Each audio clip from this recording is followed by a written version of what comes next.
Hey everybody, it's Primo, and today we're going to do a gel set. I'm going to give you some tips and tricks for beginner nail techs, and I'm also going to talk about retaining and gaining clients. Okay, so a lot of people want to know what is the best way to retain clients and what is the best way to gain clients, and we're going to discuss all of that today. So I want to start by saying that this video is super old. However, the techniques are going to last a lifetime, okay? And they really do.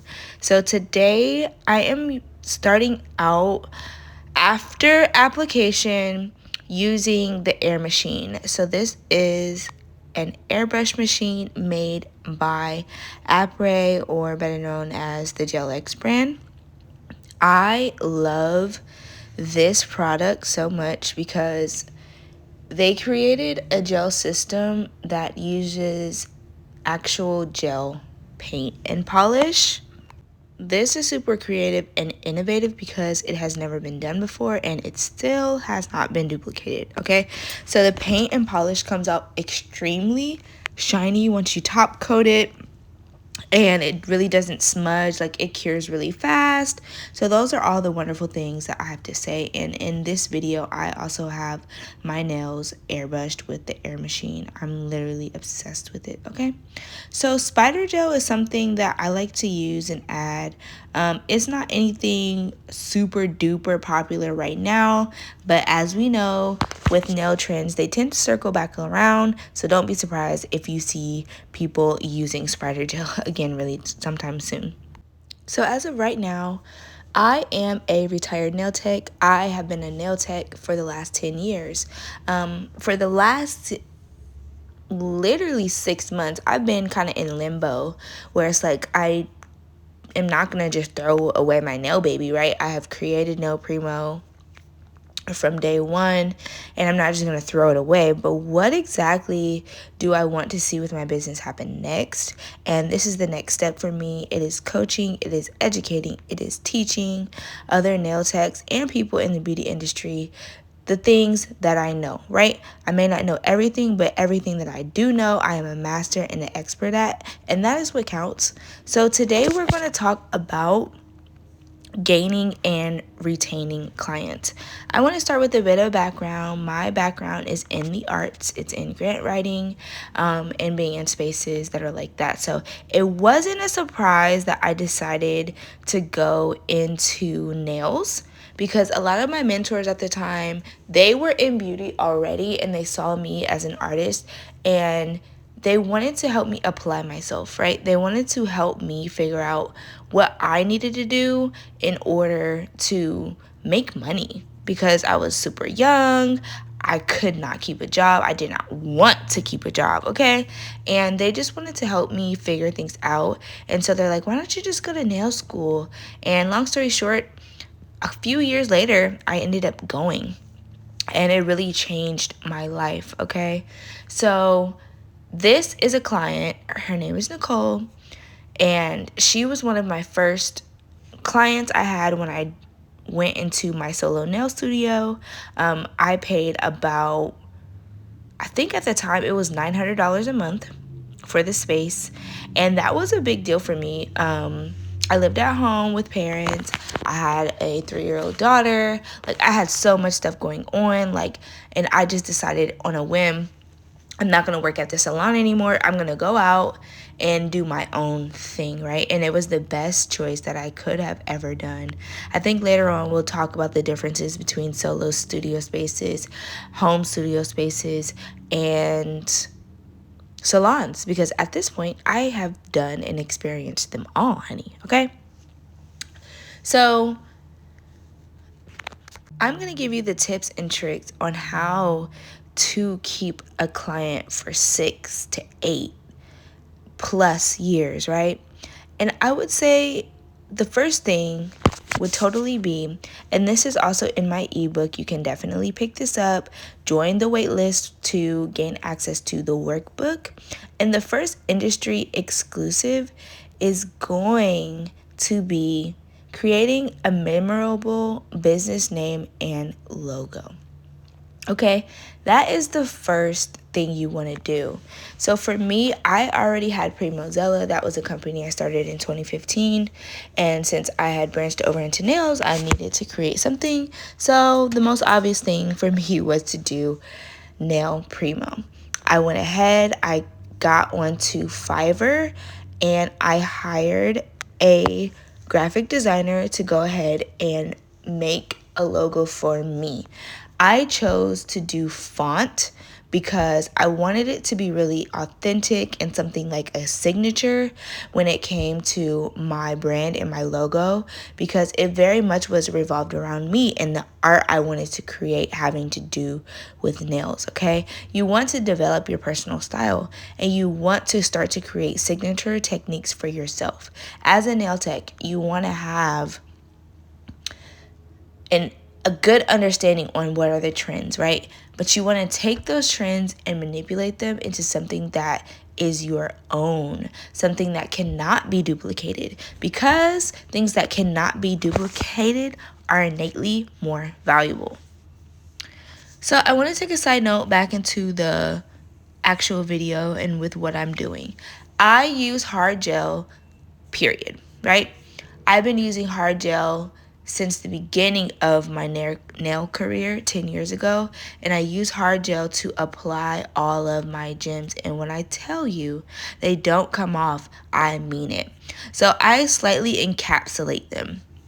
So this means I don't always go over my gems with a bunch of top coat, where I have really mastered the top coat ratio to allow your gems to still have their shape and also still have their shine. But I want to start out with the ability to slightly encapsulate your gems inside of your hard gel. And this allows me to have clients that have 4 to 6 week retention on their gems. And not just their gems, but the nail itself, okay? So when I was first starting out, I had no interest in doing acrylic because I had ripped my own nails off with acrylic. I had realized that it was going to take so much filing down of my own personal nail bed in order to get the nail to stick. And then even after that, my nails would be hurting, and also I would still be risking the fact that my nails are going to be ripped and snatched off, okay? Because it was still happening. So I knew firsthand what it would take to get the nails on, and also the fact that the nails just aren't going to stay, like, period, point blank. I wasn't going to use an acid primer. That was also a limitation for me. Like, I'm not doing anything like that. I wanted to keep and maintain the health of the nail as much as possible. And that is one of the things that I really built my business on. So I realized that instead of manipulating my client, I needed to have higher quality products and be able to have a technique with those products that allowed me to apply them in a manner that was as fast as possible without it being a chop shop, without me rushing my client at the door, but as fast as humanly possible, with also retaining the quality of my work and just creating techniques that allowed me to do that. So that's what I surrounded my business on. So me personally, I spent about 3 years really perfecting my craft, right? So after I got my nail license, I kind of practiced around for 2 years, and then after year like 2.5 or 3, I started to work in a salon. And I said, I'm gonna work at a salon for 1 year, and I'm gonna learn as much as I possibly can about nails and about the business side, because I want to be able to have my own studios one day. I want to be an entrepreneur. I want to be a business owner. And this is where I really started out on my nail journey. It was with me practicing and becoming comfortable, and then I just kind of threw myself out there into a very competitive environment. As we may know, nail salons can be extremely competitive. Luckily for me, I I would say it was healthy competition. It didn't really start being too toxic until like the end for me, but by that time I had worked myself into a managerial position, so it really didn't matter, you know. I had kind of defeated a lot of the competition as far as work ability, and then as far as knowing the business side of things, because even prior to coming into that salon, I had still started a business in the arts probably 5 years before that. So I'd had some experience, and also, you know, I come from a background of hustlers, a background of business owners. So I know that it takes a lot. And that was just always something ingrained in me. And I utilized it very early on. So, one other tip I want to recommend is to find a mentor. Nowadays, it's so much easier to find a mentor because you have the internet, right? So someone you see on YouTube can be your mentor. If you don't have an access to a mentor, a person that you can go to on, you know, a weekly basis, a daily basis, maybe just call or whatever, a monthly basis, and talk about your challenges and how to quickly overcome them. So we know that being in business after year 3, a lot of businesses close down, a lot of businesses end, a lot of businesses don't make it. And I would like to say it's because a lot of people lack mentorship. And what mentorship provides is giving you a level of professionalism to hold your business to, a flame to hold up under your butt, to be like, this is how things are supposed to go. Yes, you can take it and make it into your own thing and be as innovative as you would like. But you also need to have a really strong foundation about what it means to be professional in business, okay? What it means to actually run your own business, and really what it means to do anything, right? You need to start to gain, obtain, and have a level of understanding when it comes to what you're supposed to be doing, right? Because you don't know what you don't know. So for me early on, I knew that I needed help. I needed to reach out to people who had been doing it for longer and gain access to the wealth of knowledge that they had. So that's something I definitely recommend. Find someone you can learn from. Find someone you can tap into all the things that they know, so it doesn't take you as long to get where they are, right? Very early on, I outgrew my mentors. No shade. It's just they weren't doing any of the things that I wanted to do. And also with that, that also became a limitation of mine, because it's like, okay, damn, where do I go next and who do I turn to next? And when I didn't have mentors in my career, I did not continue to grow really fast. I didn't. I just didn't. That is the truth of the matter.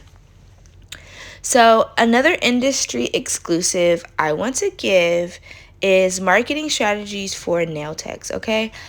Social media is a free tool. It is an extreme tool, okay? It's a tool that we can use that moves faster than word of mouth.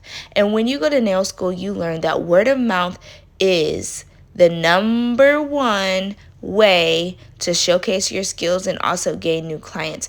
But I would like to beg to differ at this point, because when I first started out, social media got me clients instantly, okay? And at that time, my strategy was to post other people's work, because I didn't have any pictures of nail work or anything. I had no clients, right? Or little to no clients, and some of the work that I was doing, it did not reflect my skill set. So I just went online and I basically started to repost other nail sets that I had not done yet, but I knew I was capable of doing to that same effect. And I started to get clients immediately, right? I started to book them using Square. I've used Square from the very beginning. I plan on using Square until I can't use it anymore, right? And we're phasing out of different POS systems. Whatever you like, go ahead and use, but I highly recommend Square, and that's on period. So if you want to use a Square account, I will link the referral code. So definitely utilize that because I've gotten so much capital or money for my business through Square. So, like I said, it's highly recommended. That's not going to happen on Gloss Up or, some Clover accounts or whatever else people use out there. But Square will give you money if you process a lot of payments, okay? So this leads me into another industry tip, and that is going to be create a professional website, right? So if you choose to use Square for your booking site, it will give you a free site where people can go on and book you. It will give you a free button. You can use it on Instagram. You can use it in all the ways, right? It's so easy. It's very simple. And beyond that, they have a lot of support. So if you don't need it, then, you don't have to use it. But there is resources for your help. Sorry, somebody was texting me. But I hope you guys are enjoying this. If you are, definitely like, comment, share, and or subscribe, boo, because this is a part of my manifestation journey and getting me to the next level of where I want to be in life. And I'm open about it, right?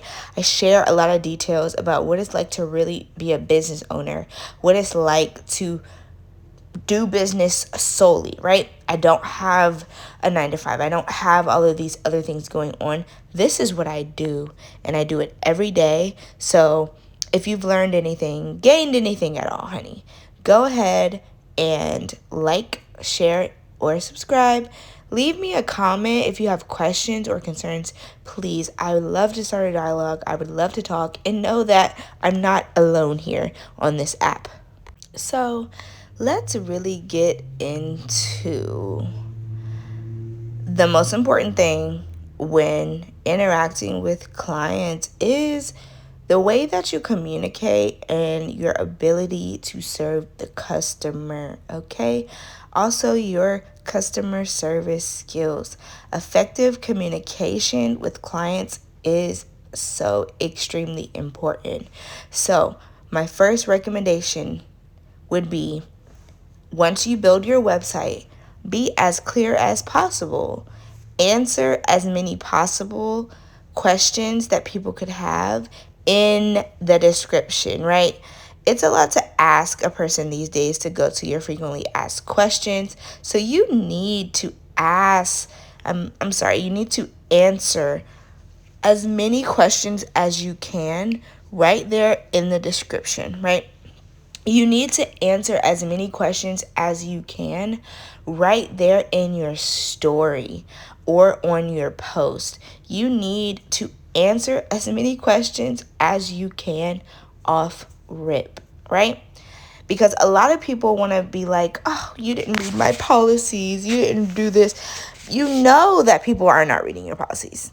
You are not reading policies when you go on a website, when you book a service, when you do many things, right? So unless you're extremely curious, so cultivating curiosity is a great tool to get the conversation going. But when a client has questions, you need to make it easy for them to get the answers, right? So if you don't like people messaging you and asking you questions about your business, you shouldn't be in business. That's the first thing. Whenever a person reaches out to me, I consider it an opportunity to service them. And in servicing them, I get paid. So I'm not going to turn away conversations when people have questions. I'm going to answer the questions as many times as they ask them. And that is a part of professionalism, right? Because it's literally my job to service the client. It's literally my job to answer the client's questions. It's simple to me, right? It's simple to some of us, but while others of us complain about talking to customers, that's something I will never understand. Like, why would I not want to talk to the person that's about to spend $200 with me? Beyond that, why would I not talk to the person that's getting ready to spend thousands of dollars with me? So don't block your blessing by like having an attitude or having like an it girl attitude, because a lot of service providers, a lot of beauty providers have a it girl attitude, and that is going to kill your ability to service people, because people aren't going to want to deal with you, right? When I was growing up and when I went through nail school and when I was a baby nail tech, I was taught that the only job we have is to make our client feel good about themselves. The only job we have is to service the client. So once you start making yourself the center of attention, you've already failed. Okay, that's just something that is true that I want people to really think about and really, really understand, because it can be detrimental to your business. And I know because I have had it girl syndrome in business for a little while, okay? And it phased in and it phased right on out, because that's not going to help me attract people. Because when people get services, they want to feel like the princess. They want to feel like the important person. They don't want to sit there and listen to you yap, right? Nobody wants that. So I want to end here by thanking you. If you have made it to the end of this video, definitely share it with someone else that's in beauty. It doesn't matter if it's lashes, it doesn't matter if it's hair, whatever the case may be. This is information I'm hoping is valuable to someone. And if you know someone that I don't know, definitely send it to them. Sign up for my wait list so that way you can get access to my workbook on how to gain and retain clients as a nail tech, and you can actually get a free copy of that right now by clicking the link, sharing some information with me. And don't forget to sign up for the wait list, because the workbook is coming out, and the workbook and the actual ebook go hand in hand, and you don't want to have one without the other, because I'm going to start to spend some time with you and break down effective ways on how to build strategies on how to gain and retain your clients, right? Because I just told you, I'm working right here with the client I've been servicing for over 8 years, right? We've been doing nails together for a really long time through the pandemic. This is actually a pandemic video. That's why it kind of looks the way it does. But just being able to build connections with your clients is what's going to keep them from going to somebody that's cheaper, is what's going to keep them from going to someone that's even better than you, right? These are the things. But you still want to level up how you do business at all possible turns and chances, right? But these are the key foundational tools that is going to keep you in business for as long as you want to be in business. So thank you very much for watching. Tune in, honey, join the wait list, and let's go ahead and do the thing, right? Cool. Bye.